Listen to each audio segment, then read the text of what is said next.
So that previous session went over, but Martin and you guys, feel free to go into the networking break. Take as long as you want. It's the covert discovery of hidden assets.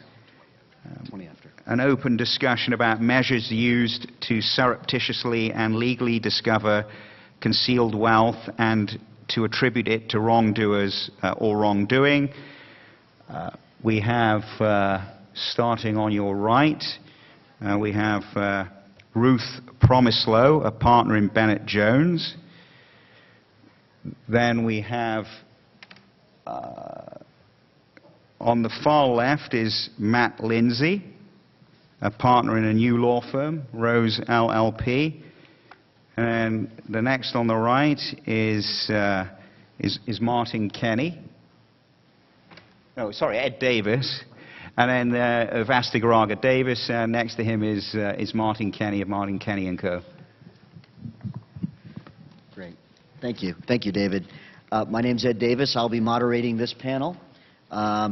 This is interesting. It's going to be hard to top murder and the discussion that just occurred. It's or alleged murder. It's a very serious topic and hard to follow on to that. This is also, in its own way, a very serious topic and a very difficult one to cover in an hour. It's virtually impossible.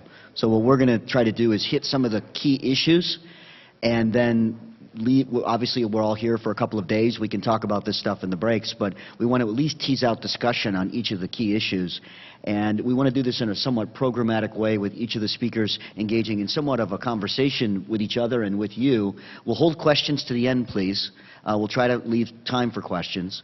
But let's start out, since we did start late, let's get right into it. One of our first questions we've asked ourselves when putting this panel together was, what is the function of an asset investigation, and what are we trying to accomplish by it? We can't really focus on covert discovery of hidden assets until we understand the function. And in our discussions, we realized that we have multiple functions for an asset recovery plan that is predicated on finding hidden assets in a covert fashion. So first, Martin, I'd like you to cover off what one of the functions is of an asset investigation. Thanks, Ed. Very quickly, I would say the key words are location of value, represented by assets or rights to things of value, location, defining the manner of holding of things of value. They could be tangible or intangible rights to property. So locating, defining the manner of holding, in other words, what kind of holding structure holds the legal title to a thing of value. And then thirdly, what we call attribution, evidence attributing the thing of value that we have located and defined how it's held to either A, wrongdoing, or B, a wrongdoer. Key, or as a German lawyer would say, the Grundnorm, the spine on the back of an asset investigation, has to be to define the nature of the underlying obligation, the legal or equitable obligation that was violated, that was breached.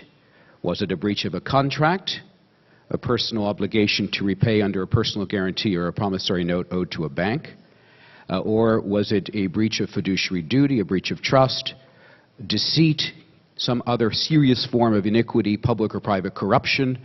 Because the remedies and our rights to know location, defining the manner of the holding, and a gathering evidence of attribution of wealth to wrongdoing or wrongdoers is crucially, importantly, tied to the nature of the obligation that's breached. In this continuum of responsibility, the more benign breaches, I owe a bank some money, I breached an obligation to repay, the banker's rights to recover or to investigate my assets are very limited, pre-judgment, and are more expanded post-judgment, whereas in the more serious forms of wrongdoing, breach of trust, corruption, iniquity, the law gives us far more accelerated powers of investigation at the beginning of a case and not the end.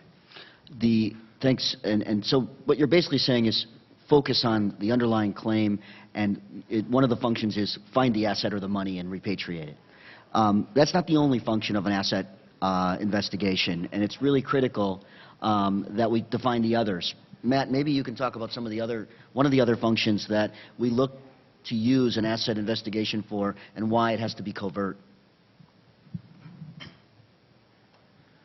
Thanks, Ed. As Martin says, it's the identification of the assets that we're all ultimately interested in, and that is the core of the inquiry. And while that remains the case, one of the other things that Martin referred to is to find the wrongdoer. And so as we think about the types of assets that we are looking for, the individuals are also an important asset to the investigation. And so in a fraud case, often the perpetrator is known, but in many cases they are not. Victims of fraud often don't know who has ultimately made off with their funds, and because they may only have dealt with an intermediary. And so one of the objects of the investigation needs to be identifying the perpetrators involved. And let me give you a couple of examples. For example, in internet-based scams where identities are stolen and identities of Fortune 500 company directors, for example, are used as the bait for fraudulent schemes. You as the victim, and you, frankly, as the person whose identity has been used, have no idea who the ultimate perpetrator is. Similarly, in a case that Martin and I have been involved in, of the perpetration of a false stock exchange scam. The Canadian connection in that case is actually not a person who would have received very much money, but is the IT person who put together the entire structure and is both able to identify how it works and where the assets ultimately are. And the third example, which you've heard Dan talk about earlier today, is who the ultimate beneficial owner is of various structures. And because you may know that there is a trust or that there's a limited partnership, but often there are those assets are held by nominees. And so identifying the ultimate beneficial owner is also an aim of the investigation. Ruth, can you give us another basis for the investigation or an asset investigation using covert means? Yeah, another function of the asset investigation is assessing the viability of a claim. So a victim may come to you and say, well, there was a commercial transaction set up, my money is supposed to be in this account, but now I'm getting some indicators that there may be a fraud. The guy's not returning my calls, there's a bounced check, the website's down, things of that nature. So you may think there's a fraud, and not know for sure, and there are ways to find out whether there is a claim there.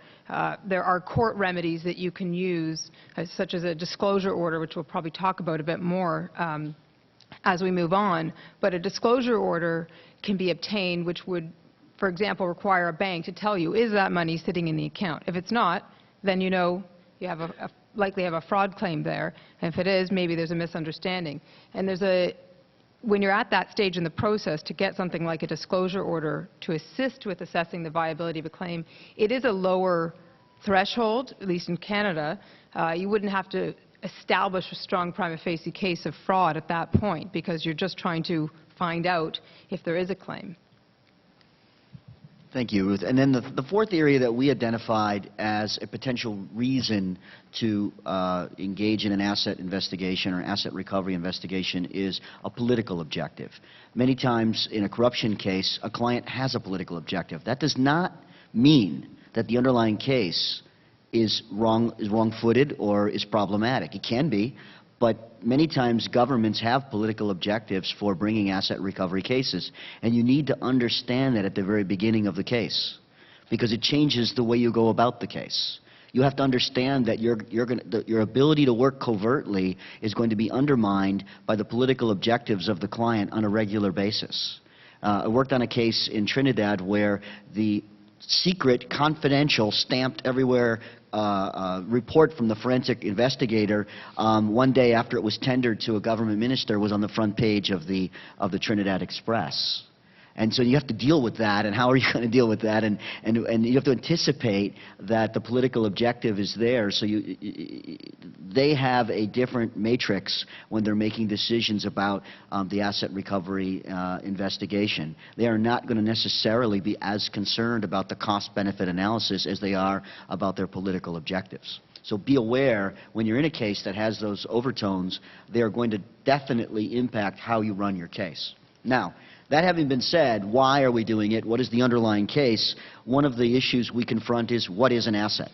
And I think this is the one that frustrates me personally the most, because there is a common misperception in asset recovery cases, and it's built into and baked into the treaties that you see out there in a lot of the textbooks that touch upon and deal with asset recovery, and that is that there's this mythical bank account out there that you're going to be able to find and seize, and that's the end of the case. Well, that almost never happens.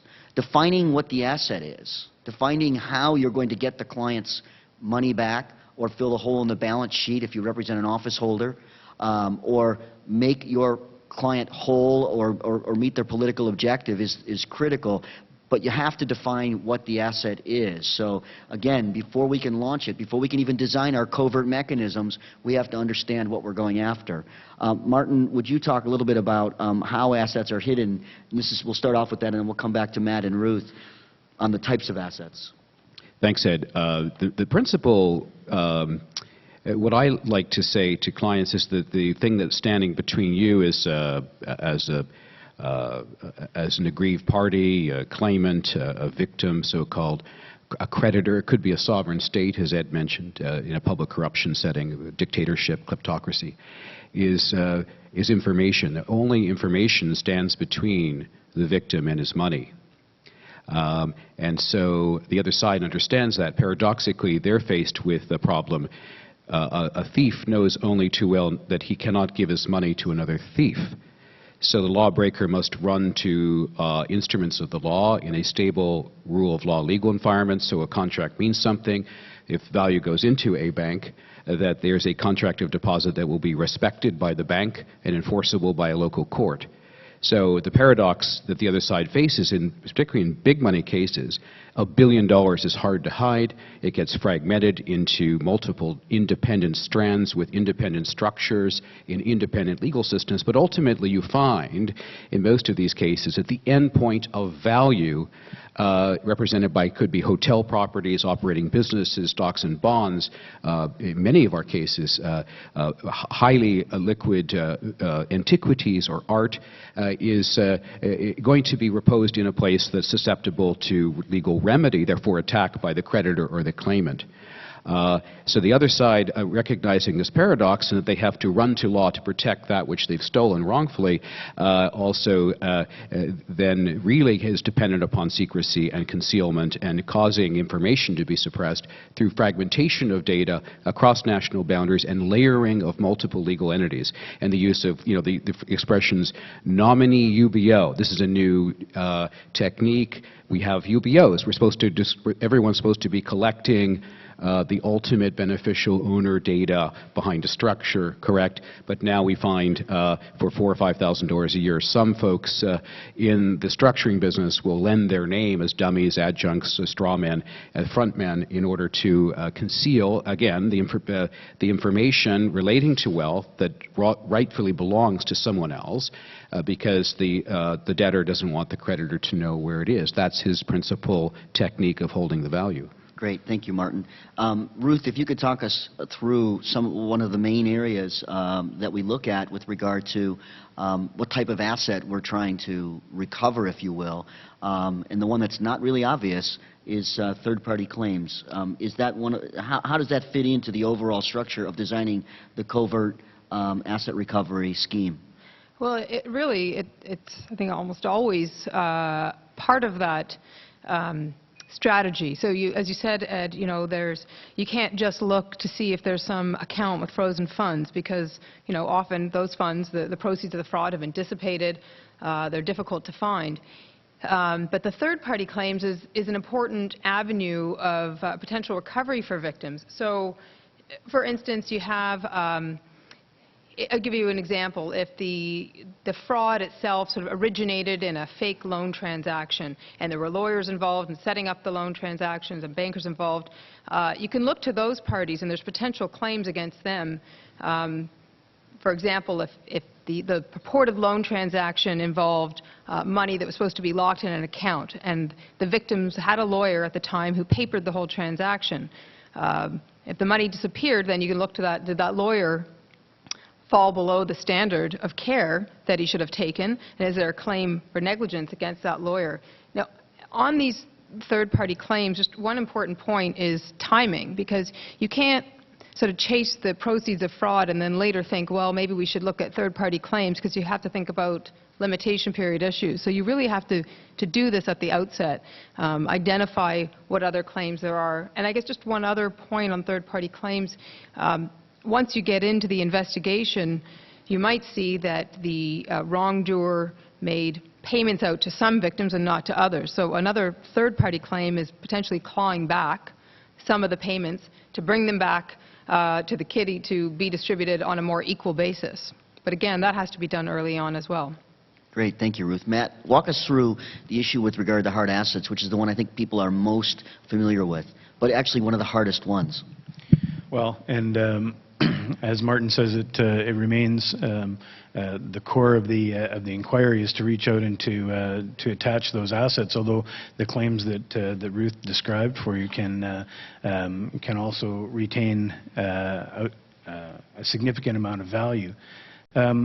I won't spend a lot of time on the hard assets piece, because it is all of the things that you would expect it to be. It's real property, whether that's personal, commercial, or industrial. It's bank accounts, it's debt instruments, it's chattels of every kind, all the trappings of wealth that you would anticipate, be it cars, boats, aircraft, jewelry, fine art collections, and the like. But perhaps most interesting and part of the unraveling of the fraudsters' structure is the ownership interests that one piece of the fraudster organization has in other components. And I'm talking about other corporations, related corporations or trusts or limited partnerships. And it's through the affiliation of those holders that we are going to try and trap not only the value that's held in the name of the principal fraudster, but also the organizations of which he or she is the ultimate beneficial owner.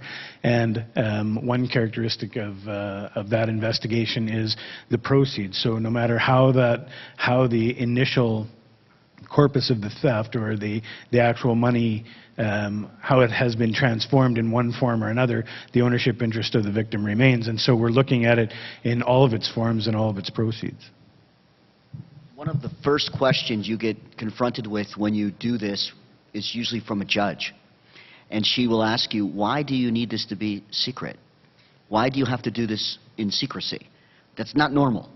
And you have to really carry a heavy burden when you're asking a judge to allow you to do what we try to do. And we're going to come on to the how to, but we want to first explore the why of secrecy, because it may seem obvious to you, as many of you here do this for a living, but you have to explain it to somebody at some point. You have to explain it to a judge, and you have to convince and persuade that judge to let you do something that is not the norm.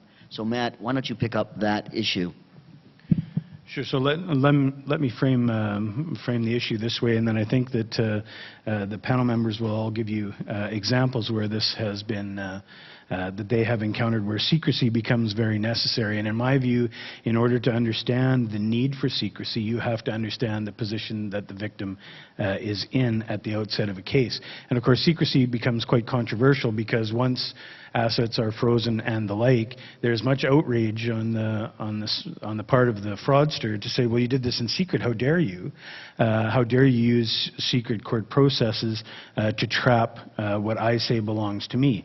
And so to understand the need for secrecy, typically the fraudster holds all of the cards when you start a case like this. It is not a level playing field. The fraudster knows exactly how the scam has worked and who's involved and where the money is. And the victim knows almost none of that. The victim knows that the money's gone. He or she might know who has taken at least part of it. and he or she knows that, or has just learned that the paper that they hold is effectively worthless. And so secrecy in the early stages of that investigation is critical for a number of different reasons. First of all, and fundamentally, if the fraudsters see you coming, those assets will move. And you heard Dan talking earlier about how at the click of a mouse, money moves internationally now, and if you cannot operate in secret, and if you cannot operate under judicially supervised investigative steps that are gagged and sealed from disclosure, then the assets will move, and you will be left in a situation, not unlike our last presenters, of fighting long litigation with your own money being used to fund that litigation against you. And so two other fundamental truths exist and support the need for secrecy. And the first is that we, as the investigating lawyers and as the victims, can't do everything that we need to do. We can't get the information that Martin talks about without help from third parties. And we can't have those third parties telling the fraudster what we're doing. And thirdly, we need time. We need time to put the pieces of the puzzle together that the fraudster already understands, and so we need the cover of secrecy in order to do that, in order to assure that we're in a position to separate the fraudster from the victim's money and to level the playing field and to have that fair fight. And that's true in the investigation that is conducted, that's true for court actions that are undertaken, that is true for the courtroom itself.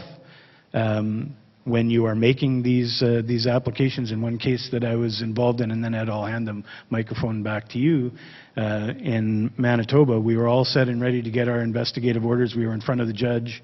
We had binders and binders full of evidence against the fraudster who was still employed by the bank that I was representing at the time, and we were operating in secret. And into the courtroom, as I'm about to stand up and make the application, is the person known to be the fraudster's lawyer, who's there on a completely unrelated matter to make an application. And so even the sealing of the courtroom when you're making the application is crucial to preserve the integrity of the investigation until you are ready. That's one of those aw shucks moments when you just can't believe that it's happening. Bad luck. Ruth, would you walk us through some of the reasons that you've seen why secrecy is critical, especially in early days in these types of cases? Sure. It really picks up on what Matt is saying. You know, I had a case involved. It was a large mortgage fraud, so the victims thought their money was being invested in mortgages. And through their sort of preliminary investigations, we were able to see, well, the mortgages have been transferred out to some third parties.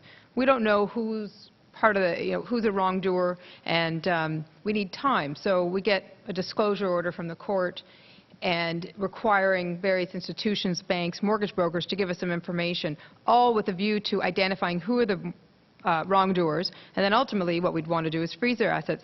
Now, in that first step, getting the disclosure order, we had to have a gag and seal order. Otherwise, if the initial wrongdoer, we know of one, we don't know if there are others, we think there are, if one of them knows, then they're all going to know, and they're all going to dissipate their assets. And this process can take a bit of time because, for example, when you're getting a disclosure order which requires a third party to give you some information, and when you're trying to identify the wrongdoer, it takes a bit of time. It's not always overnight. It can be a couple weeks that pass, which is a lot of time for wrongdoers to figure out where to hide their assets. Even one day can be enough time for them.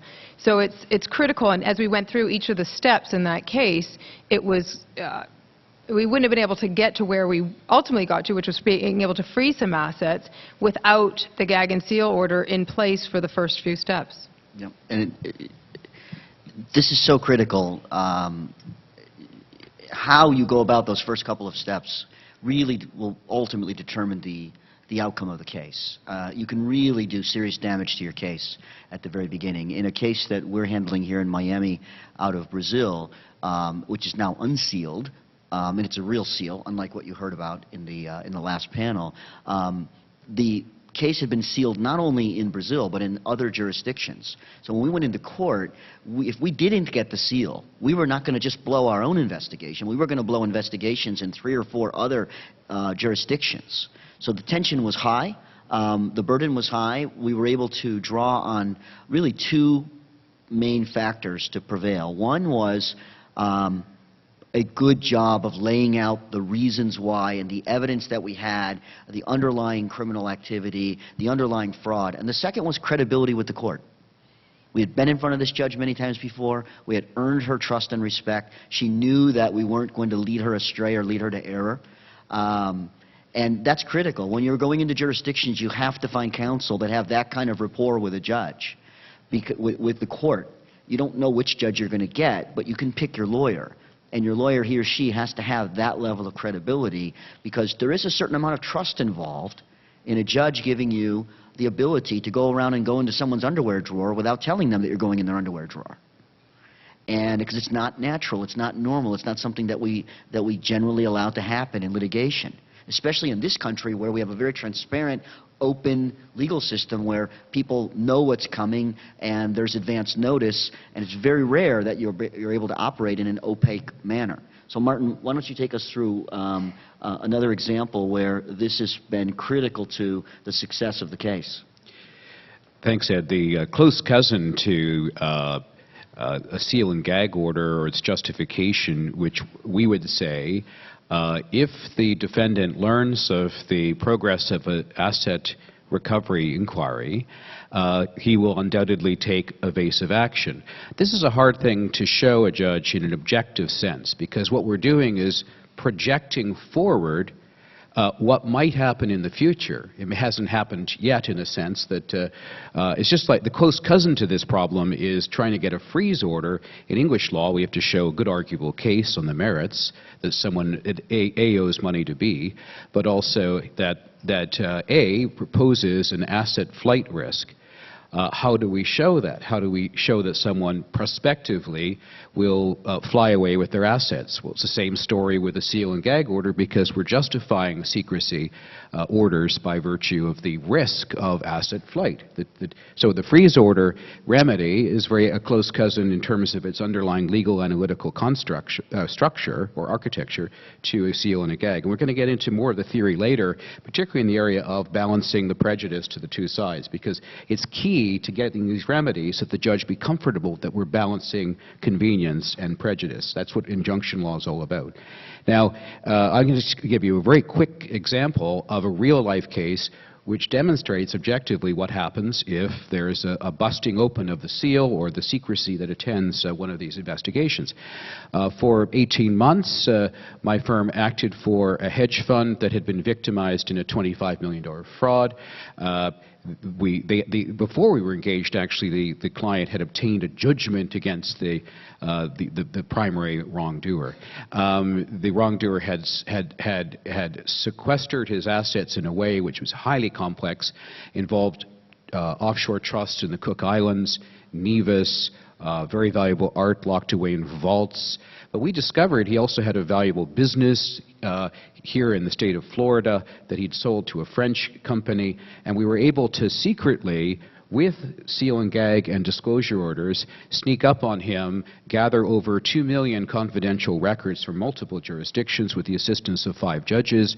It was a tremendous effort, and we reached the climax to appoint or seek the appointment in the state of court system in Florida and Sarasota of a receiver to hold the assets, preserve them on an interim basis, pending the outcome of the judgment enforcement case to be brought against an array of asset holding vehicles that we could prove conclusively, we thought, were linked to your judgment debtor.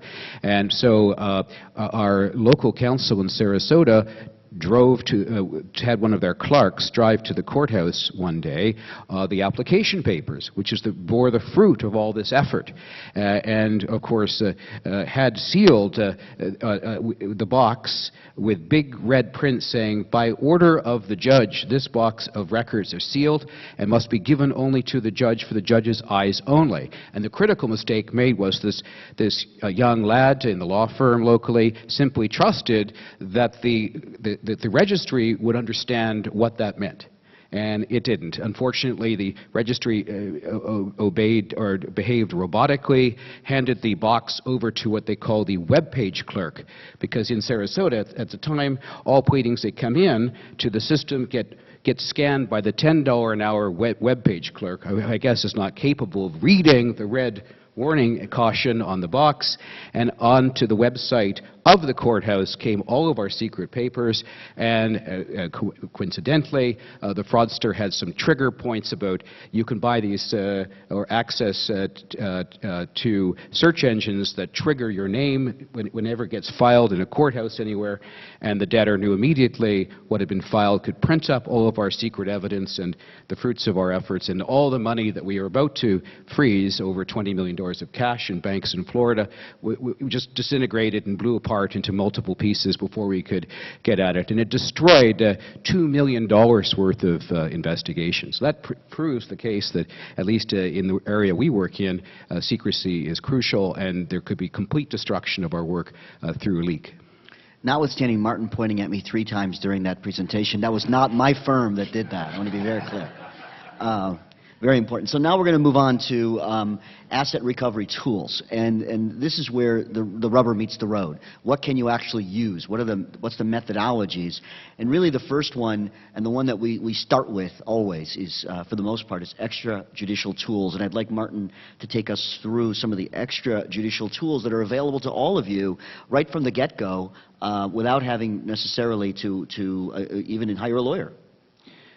Well, the first thing is data that's available in the internet. So, and that's a secret form of investigation. We can have a trained professional who knows how to gain access to publicly available information on the internet at levels of analysis and access that are much deeper than untrained professionals may have awareness of.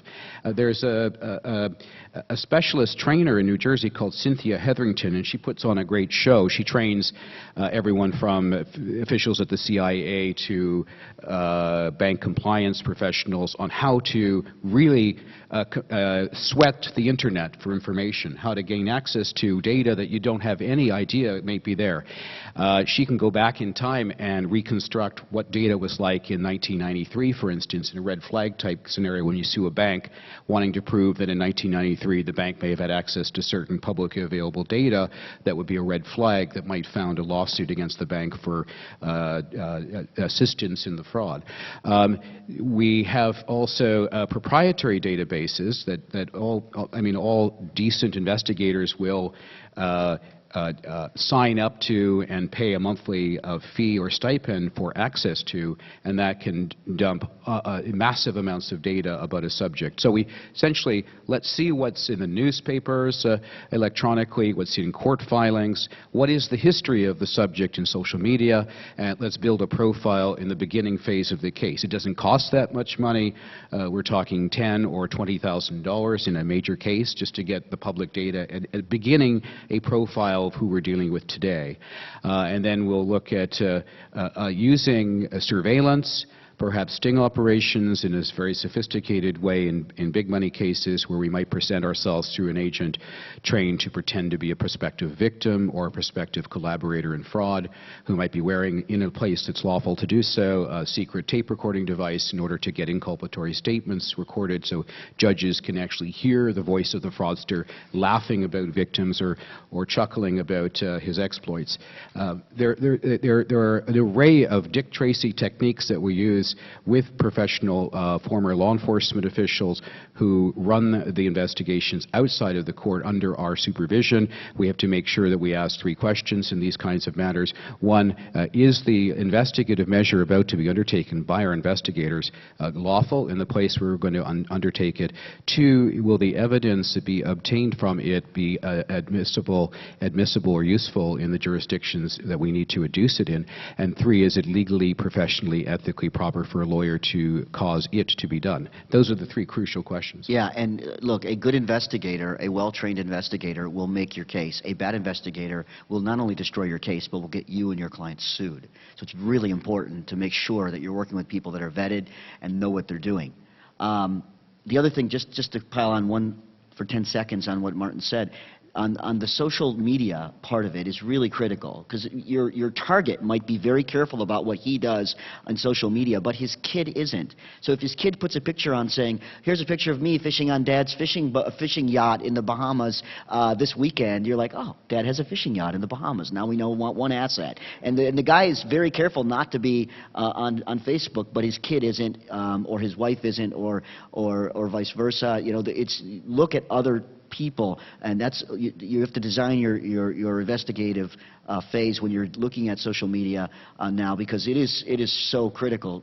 Very, very, very powerful methodology of acquiring information. I forgot to mention Black Forest runs, Ed.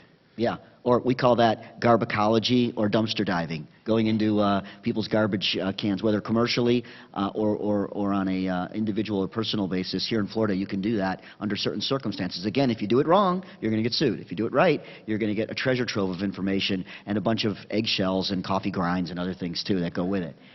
Ruth, would you walk us? Now we're going to go to court, and we're going to have to go into court in the jurisdiction where we want to operate. What tools, what judicial tools are available to us that would allow us to start gathering this information, hopefully on a secret level?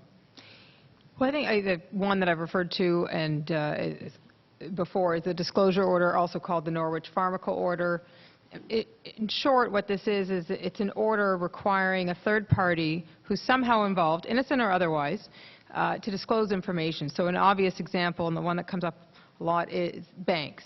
So you want to know, you know who the wrongdoer is, but you want to know what money is in his accounts and where it's gone. So you can obtain an order requiring that bank to provide you with the information. And this is still part, ideally, you're also getting that seal and gag order, so the bank is not entitled to disclose the existence of the order and their compliance with the order to the wrongdoer. Otherwise, the investigation is immediately compromised. So that's a key one in the asset investigation, and it's helpful in that it's still being, it's confidential from the wrongdoer. Another one is an Anton Pillar order, and that sometimes people refer to it as a search warrant. It's not a search warrant in the sense that it entitles you to enter premises and search them.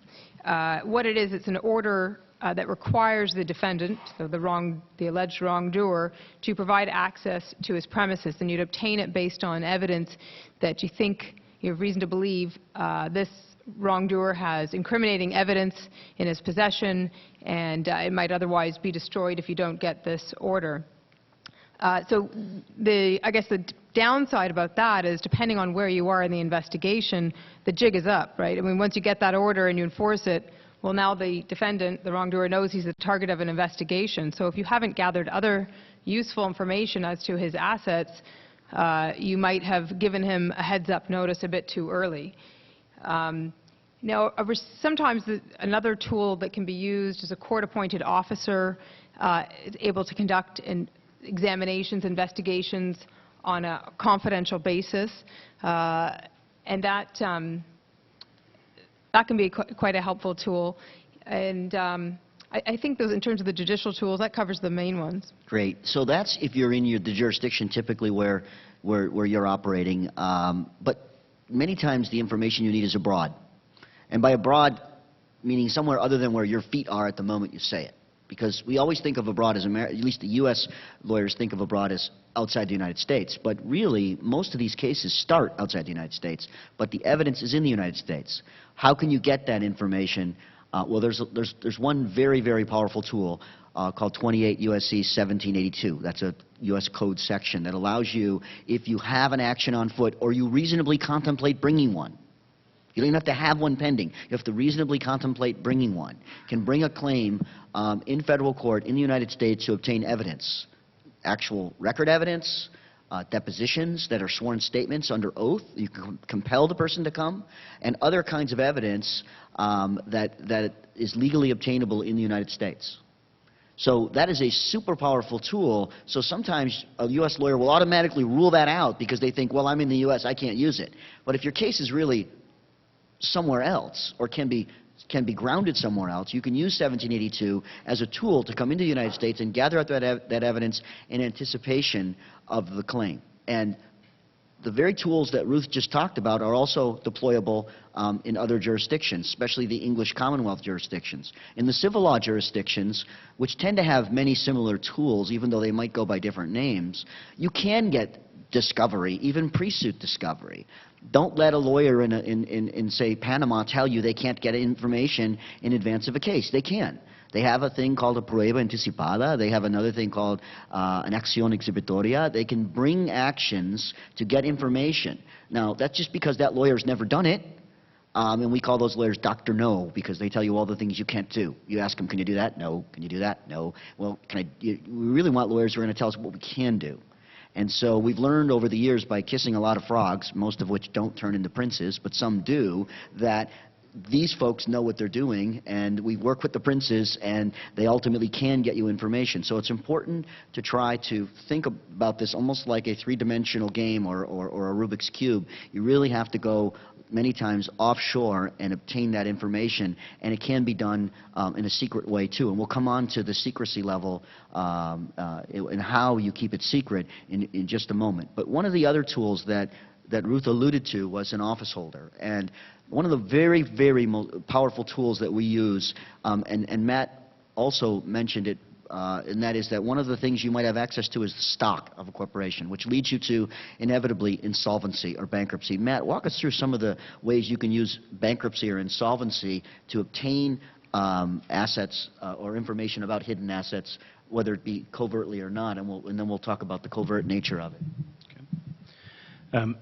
So a couple of different aspects. First, I'll say a few things about some of the tools that are available in bankruptcy, and then I think we'll talk about different platforms that we can use, bankruptcy being one of them, to realize the assets of the fraudsters organization. And so, bankruptcy is, as Ed says, is a very powerful and effective tool to effect recovery, and probably the most important reason for that is that the trustee in bankruptcy stands in the shoes of the bankrupt, of the fraudster, and so he or she takes control of the ownership and the affairs of the bankrupt entity or the individual. So that the actions taken by the trustee are really those of the owner, of the bankrupt themselves. You're entitled to the bankrupt's information, and you're entitled to the bankrupt's property. And that's an extremely powerful tool because you're no longer a stranger to the assets. You're no longer a stranger to the proceeds of the fraud. You are actually placed in control of them. And let me give you an example when it comes to, for example, privileged records, because whether it was Dan who was talking about it earlier or others here in this panel today, lawyers are often involved, knowingly or otherwise, in as structures of the fraudster's empire, of the fraudster's holdings. And typically, as a stranger to the assets, you're not going to be entitled to that privileged information. You can try, and it is possible with a great deal of effort to get at those records in different ways, but it is uncontroversial that the owner of the asset is entitled to that privileged information. And so when you stand in the shoes of the fraudster, it is a relatively uncontroversial and easy task to go to the lawyers and say, but I am now the office holder, and you must explain that structure to me, which is what starts to unravel all of the pieces, those limited partnerships that we talked about, the trust structures and the corporate structures that we talked about earlier. In addition to that, when the fraudster does see the investigation coming and assets move because he or she doesn't want those assets in the estate any longer, there are avoidance actions, preference actions, and reviewable transactions. In other words, most of the bankruptcy codes around the world will provide for voidable transactions to be voided or voidable when they have the effect of preferring or moving assets out of the estate without value within a certain prescribed time frame, and that can be a very powerful tool for regathering value to the estate and realizing it for the victims. And thirdly, the trustee has very broad powers of discovery. Anyone associated with information around the bankrupt estate or the assets themselves can be examined and can be examined on very short notice so that the trustee is in a position to quickly identify and move to preserve value on the part of the victims. Those are the tools. So let's talk about, as the slide says, foundational issues and picking the right platform for the battle. And let's talk firstly about bankruptcy, since we're on that topic. There are a lot of advantages to a bankruptcy as a platform to do this.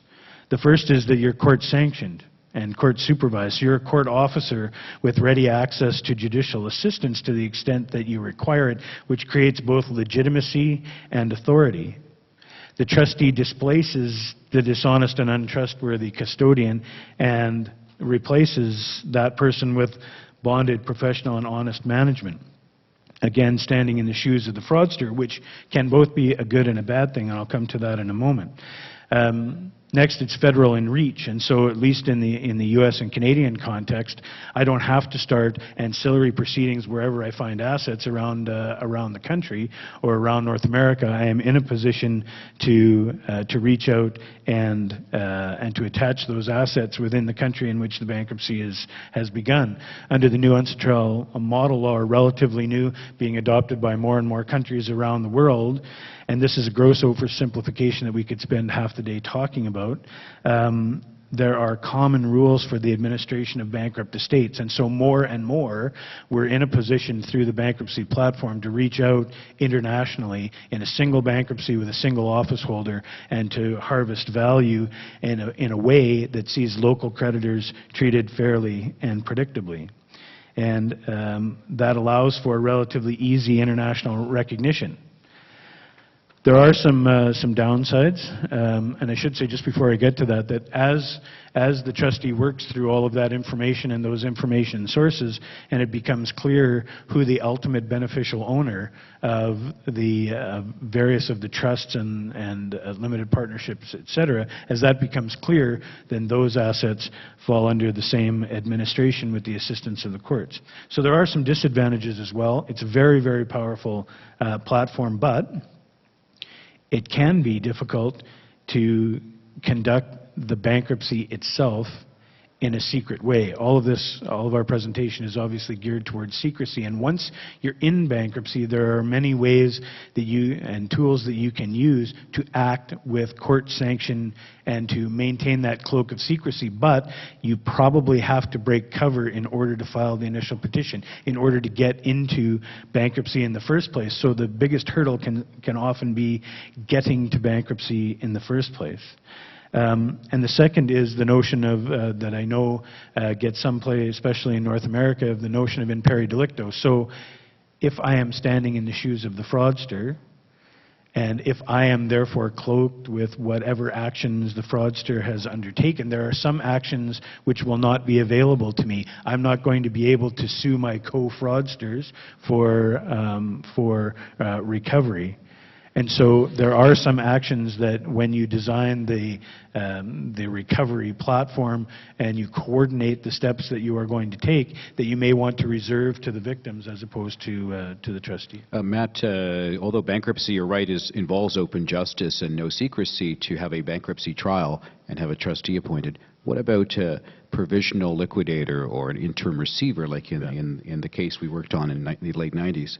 You bet. Martin and I were involved in a case in which, for I believe the first time, a Canadian court appointed an interim receiver over an individual and did that effectively in secret, the individual being in prison at the time, and allowed for a period, I believe it was of 60 days, Martin, to allow the interim receiver to act covertly with court approval. And remember, Matt, we got, I think, 6 or 8 foreign requests for assistance under seal and gag as well, where the Supreme Court of British Columbia issued 6 to 8 extraordinary requests under seal abroad to countries around the world, asking that the interim receiver, your client, be recognized secretly in his interim office to locate and preserve value.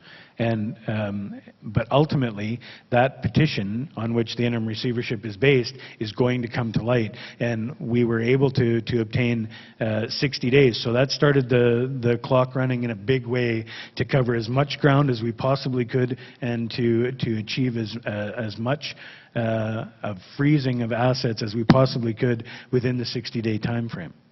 Although you had to be neutral because you were counseled to the neutral receiver. Which, of course, I was.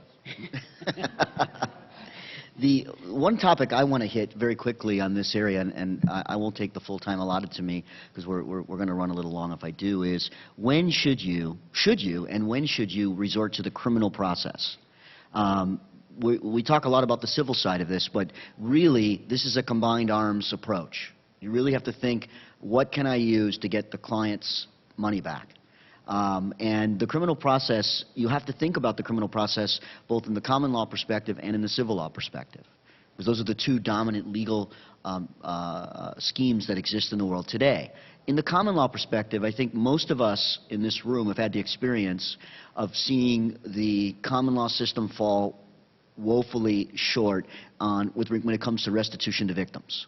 If I had, $10 for every victim that has come to me and said, well, that's an interesting approach you have there, but the FBI is going to get my money back. Yeah, right. And then if I had $10 for every one of them that came back to me, I wouldn't be sitting in this chair, because while the FBI is an excellent organization and prosecutors are really hardworking and I have nothing but respect for them, they're not really equipped to do this. They don't really have the resources to do it. It's not their primary function. Their primary function is to put people in jail. Now, our system has the victims' rights statute that has come out, but in fact, I think even the folks that are going to be open and honest about the criminal system, who are in the criminal system, will tell you it's just not. It's a very blunt tool to try to get restitution for a victim. It can work sometimes, but it probably works maybe 10% of the time. But in the civil law world, it is the predominant way to get money for your client. You really have to open your mind to the idea that in the other legal culture, you have to understand how that legal culture works, and to use, if to go to the Dominican Republic or another Latin country, you want to be thinking about using a querella or denuncia, or we have a German lawyer, a Strafensaga in Germany or Austria, or a plainte penal in Geneva or in France, because those tools allow you as a victim and a victim's counsel to participate in the criminal process to a degree that as a common law lawyer we would never be allowed. We would never have access to the investigation, the fruits of the investigation, the possibility of getting damages from the criminal matter. That's not available in the common law world. So you have to think when you're, one of my good friends here from Brazil, we have the same methodology we use in Brazil. So it's very, very important that you suit your asset recovery plan to the jurisdiction in which you believe the assets are likely to be found, and use criminal. Do not rule criminal out. It is a very, very important part of the equation when used properly. But that all having been said, the predominant process that I certainly think works the best in asset recovery is the civil process. And in that regard, Ruth, maybe you can walk us through some of the devices that are available to seize and lock up assets on the front end of a case, which is really critical because it creates a war chest for yourself. It manages risks, allows you to fund the case, and it cuts off the bad guy from his war chest as well. Sure. The one that most people are familiar with is the Mareva, which is a freezing order, and you can freeze the assets of the wrongdoer pending further order of the court or pending the disposition of the proceeding. And that is, if you have a bank account with money sitting in it, that's obviously quite a good one. If you have land, however, there's another way of sort of effectively freezing the land. We call it a certificate of pending litigation. So essentially, and it might be called different things in different jurisdictions, but essentially it just puts a notation on title so that it makes it almost impossible to deal with the land. Any third party who wants to buy that land buys it subject to what the disposition is in the proceeding. So effectively, no one's going to buy the land. Now, however, sometimes you have land and you don't want it to sit pending disposition of the proceeding because it could take years, and this might be a particularly good time for the land to be sold for the victims. So, to freeze the asset doesn't do you much good because it might be sitting there for years and might diminish in value. In that case, often a receiver or a court-appointed officer is quite useful because the court-appointed officer can be authorized to take possession of the assets and deal with them, subject to further order of the court, in a way that is most beneficial to the victim. So, for instance, it might be that the land needs some development, and that it might be that the land should be sold now because this is estimated to be the best value for it at the time. And so you could get a further court order allowing the court officer to sell the land and hold the proceeds from that sale pending disposition of the proceeding. In picking up on some of the things Matt said about bankruptcy, a court-appointed officer outside of bankruptcy can do some of the same things in terms of, and I mentioned it before, sort of clawing back payment that the wrongdoer may have made to third parties, whether they be other victims or to family members, but it can be critical in looking at the transactions that the wrongdoer engaged in to try and claw back the value, and you need to do that quickly. So a court-appointed officer can do that in the same way that a trustee in bankruptcy can. It's just done pursuant to common law and sometimes statutes that have been enacted to basically reflect the common law, but in common law jurisdictions there is good authority for clawing back. You mean like in a net winner case, if someone wins money in a Ponzi scheme, Ruth? Yes, that's exactly it. So you end up suing a so-called victim. Well, because you can have victim 1 gets a major payout, gets 200% on their investment, and victim 2 is getting 0. We're working on a major case right now, Ed and I, where it's pretty clear in the Ponzi scheme setting, everyone accepts that you should be able to sue net winners because they're not economic victims, they won in the game of the fraud. Obviously, usually innocently. And they're upset because they've won this profit, and why are you taking it away from me? Well, because it was a fraud, and we need to be equitable and try and balance the books and recover money for net losers. Controversially, Ralph Janvey, an SEC receiver in the Stanford case, sued a bunch of net losers on the theory that near the deepening zone of insolvency in Stanford, when it was close to collapsing, there was sort of a run on the bank post-Lehman Brothers September 08, or certainly post-discovery of Madoff on December 5th of 08. I think Stanford collapsed on February 1909. So in that run on the bank period, the theory is, well, a grandmother sitting uncritically, not looking at the markets in Mexico City, who has $20 million invested in Stanford, she doesn't understand there's a run on the bank. She's just sitting there, and her money's sitting in Stanford, whereas perhaps people with greater acumen who follow the market will run at the bank and get some money out. Is it equitable and fair to the little old lady that she's not as aware of the risks, or is she being unfairly prejudiced by smarter people and faster people? So this theory was developed. Janvey got slapped down by the Fifth Circuit. But I think that the theory is still worthy of an attempt, a test case like in the Caribbean, and I think we're going to be running one soon. Yep, and so let's go into how do you keep this secret, which is our last topic of this, because we've talked to you about why you do it, understanding what assets you're going after, what's the underlying reason for secrecy, what are the tools that you can use, but how do you keep it secret? What is the methodology that you use to sort of create that cloaking device that allows you to move around and get information until you're ready to come out and pounce on the fraudster or the fraudster's assets? And Ruth, why don't you kick us off with a discussion about how this is dealt with in Canada?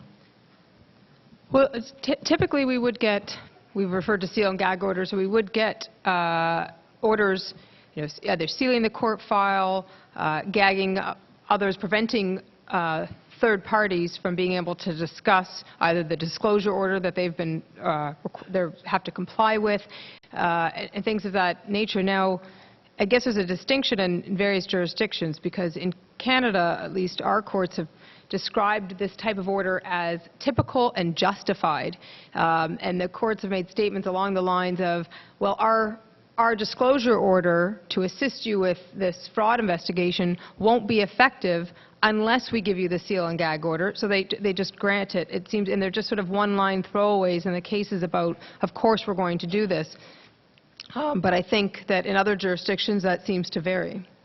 Matt, maybe you can talk a little bit about a particular case in Canada where this, because it's not the case in the United States that it's typical. Sure. So in Canada, since about the mid-1990s, when the Supreme Court came out with a case called Dagenet about publication bans, the courts in various provinces have been promulgating rules talking about what you have to do in order to get a publication ban or a secrecy order. And they've gone so far, certainly in one jurisdiction, as to say anytime you want a secrecy order, no problem, you just let the press know that you're looking for one, and then they can come and they can argue the contrary. And those rules now exist in virtually every Canadian jurisdiction. But the reality is that in these cases, that would be complete anathema to the type of remedy that you are looking for. And when that argument was made in a case in Alberta, where effectively the defendants, having been served with a number now of these disclosure orders and the like, once the investigation has come to light in a planned way, went to the court and said, "My lord, there's no way that you can do this ex parte without notice to us. It has to be done on the basis of a full hearing up front," which is exactly what the criminal bar used to argue about search warrants. And what the judge said is, in effect, that would be exactly like inviting the accused to the hearing for a search warrant. And there is no way, except in the case of the stupidest possible criminals, that is going to ever work. And so, as a result, it's an extension of the court's inherent jurisdiction to regulate and control its own process and to make its own orders effective. And it really is not controversial in Canada as a result that this kind of secrecy is imposed as a matter of course. It is the exact opposite in the United States. It is the exception, not the rule. In Florida, for example, the Constitution specifically has a provision that you have the right to financial privacy. So automatically you're asking the judge to violate someone's constitutional right to allow you to go into their bank account and look at it without them knowing about it and telling the bank, you can't tell them that I'm going to be looking in their bank account. It's a very, very steep hurdle and burden to overcome.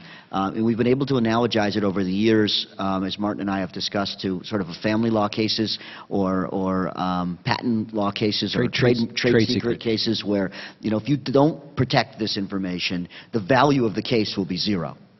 And you'd be surprised. There's still some judges. I've been speaking at this conference for 9 years, and if we had this and we did have this very topic 8 or 9 years ago, and my response sitting in this very podium was, you can't do it.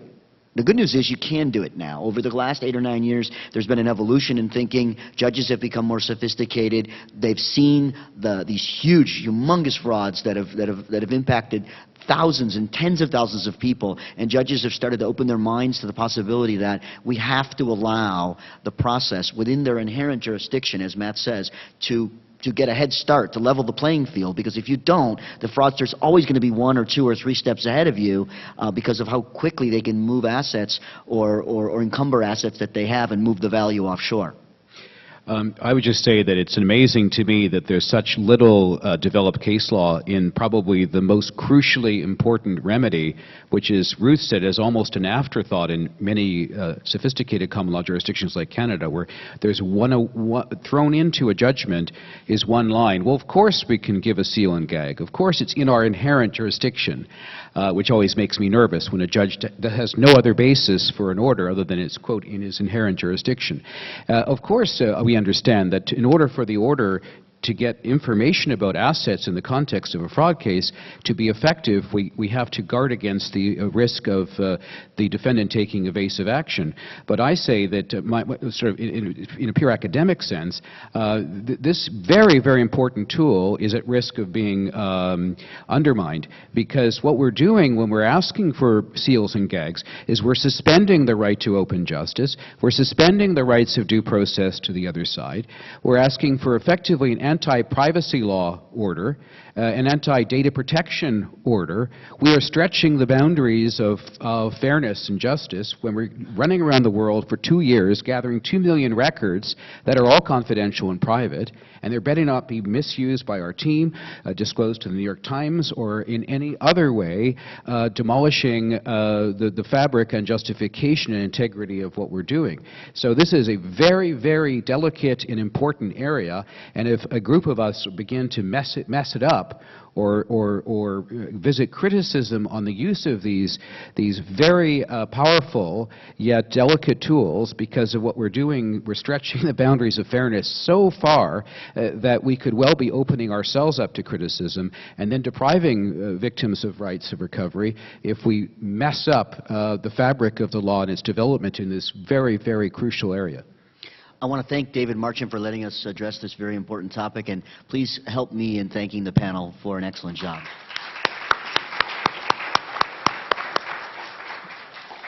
I think it's a coffee break now.